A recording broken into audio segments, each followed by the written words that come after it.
Pythagoras, what's wrong? I'm not quite sure. I have a speech tomorrow to give in good time about temperance and self-control. Normally this wouldn't be a problem for me, but my mind feels clouded today. Is that all? Not quite. I also had a conversation with a hooded man the other day, and he made me question if temperance and self-control were even virtues that someone could improve upon. He also claimed that these virtues weren't cared about or valued by anyone. Well, we've attended some of your previous lectures on temperance and self-control. It didn't seem to make sense then. Maybe we could tell you about some of your previous arguments, kind of help you clear your mind.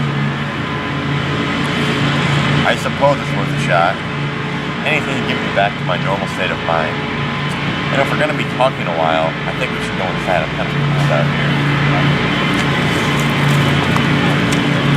Okay. It's a lot warmer in here. Mm-hmm. Oh, there's Cassie. Hello. We're just explaining to Pythagoras about his temperance and self-control. Oh, that sounds interesting. Well, I'm here to join in the conversation. You recommended several techniques about self-control. What were they? I'm having a hard time remembering. Well, you recommended practicing taciturnity. I'm still not quite sure. What did I mean by taciturnity? For all intents and purposes, taciturnity is limiting what you say and being reserved in the middle of discussion. So, for example, when you're speaking to someone, you wouldn't just blurt out the first thing that comes to your mind. I can definitely see how that would help with self-control. It's very hard not to speak one's mind, especially in heated conversations. Maybe the hood man really did know what he was talking about when he was talking to me last night. Another technique you had for practicing self-control was remaining completely silent for long periods of time. Like for 10 minutes? No, for hours. Think about it. Staying completely silent for hours takes great self-control. I can see why I said that. That would take a lot of self-control. I'm beginning to think that the hood man might not have known what he was talking about when he said that self-control was something that you were born with and that one couldn't learn. How about we practice? I have plenty of time. Why not?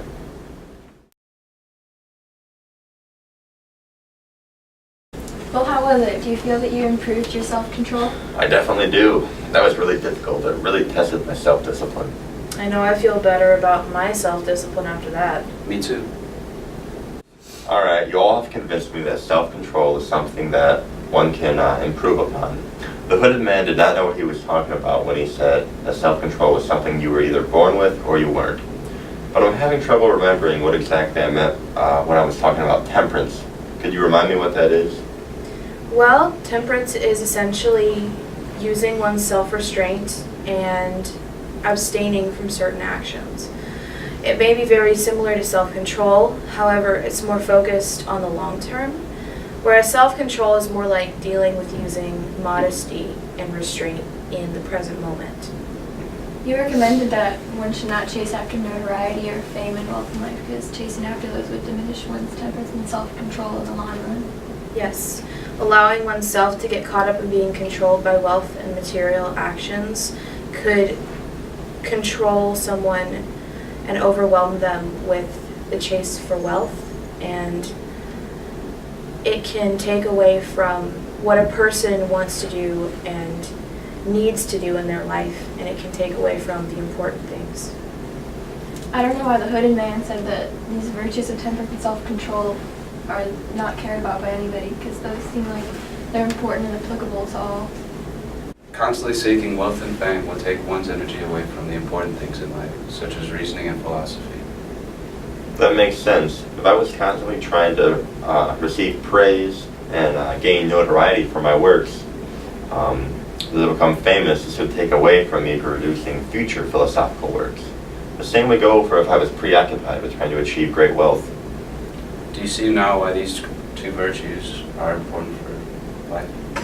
Yes, I do. You all have helped me a lot.